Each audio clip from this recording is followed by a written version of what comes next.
Hello friends, welcome to babies cooking. வாங்க நம்ம இன்றைக்கி என்ன செய்ய போகிறோன்னா ஒரு ஸ்நாக்ஸ் தான் செய்ய போகிறோம்.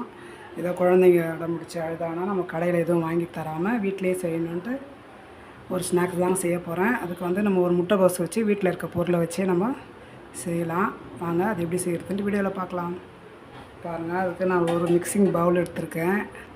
இப்போ இதில் ஒரு 200 கிராம் அளவுக்கு முட்டைக்கோஸ் வாங்கிட்டு வந்து பொடியாக கட் பண்ணி அலசி வச்சுருக்கேன். நம்ம இதில் போட்டுக்கலாம். வெங்காயம் போட்டுக்கலாம். பெரிய வெங்காயம் 2 இந்த மாதிரி உடச்சி விட்டு நீட்டாக கட் பண்ணி வச்சுருக்கேன். சேர்த்துடலாம்.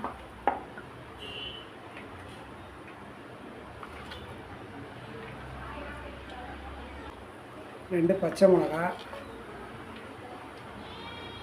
பச்சை மிளகா பொடியாக கட் பண்ணி வச்சுருக்கேன். வாங்க இதுவும் அதிலே நம்ம சேர்த்துடலாம். கொத்தமல்லி தழை,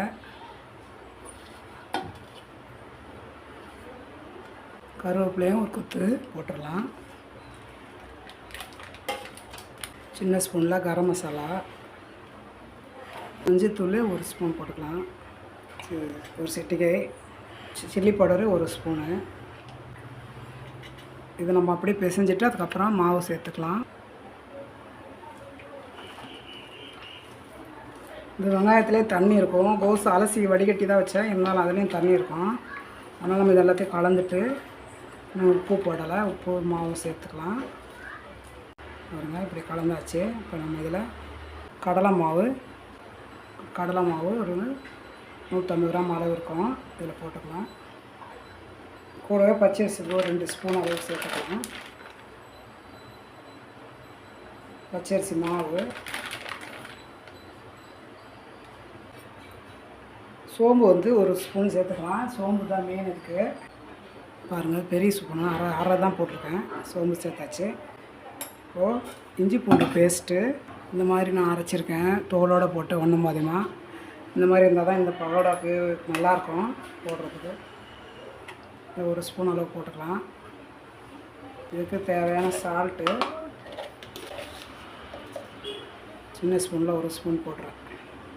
இன்னும் கொஞ்சம் போடலாம். லேசாக தண்ணி தெளித்து பிசைஞ்சிக்கலாம். ஏன்னா நிறைய தண்ணி போடக்கூடாது.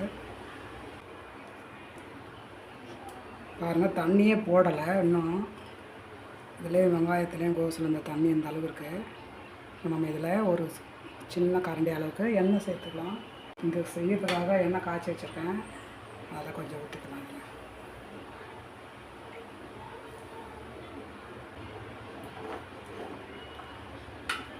இப்போது லேசாக தண்ணி தெளிச்சிக்கலாம்.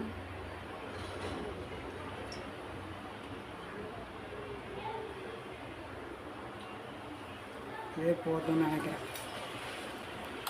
தண்ணி அந்த அடமாரி ஆகிடும்.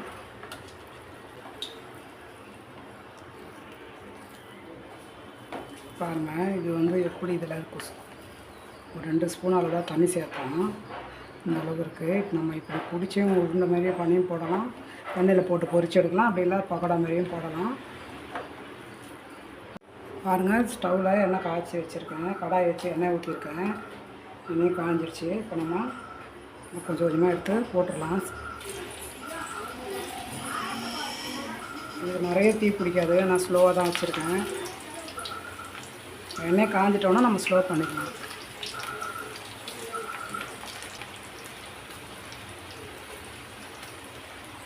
இது அப்படியே ஒரு 2 நிமிஷம் வேகட்டும்.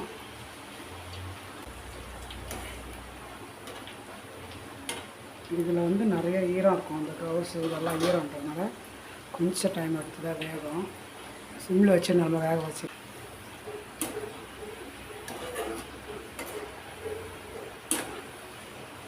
பாருங்கள். இது நம்ம எடுத்துடலாம்.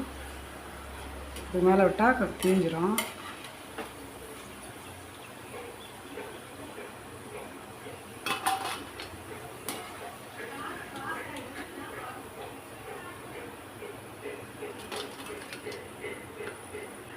பாருங்கள், இப்போ இது அடுத்து போட்டுக்கலாம்.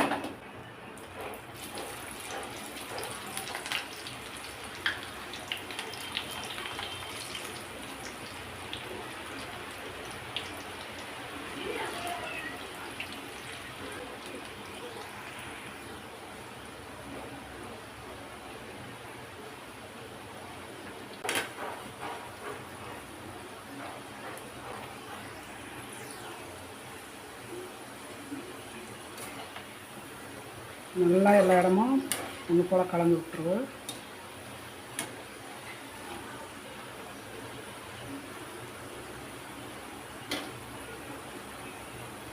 நம்ம இதையும் எடுத்து இந்த பிளேட்டில் வச்சிடலாம்.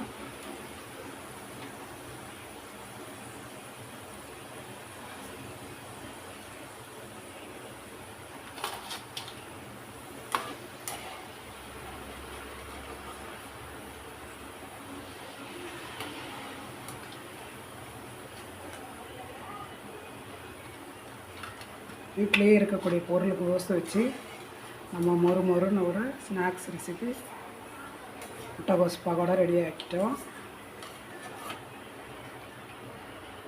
நான் இருக்கிறது இந்த மாதிரி 2 டைம் போட வேண்டியது வரும். போட்டுக்கலாம். பாருங்கள், முட்டைகோஸ் பக்கோடா ரெடி.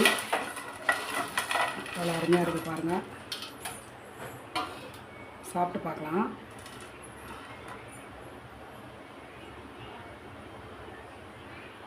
பேத்தி வந்திருக்காங்க. சாப்பிட்டு பாருங்க. நல்லா இருக்கான்னு சொல்லு.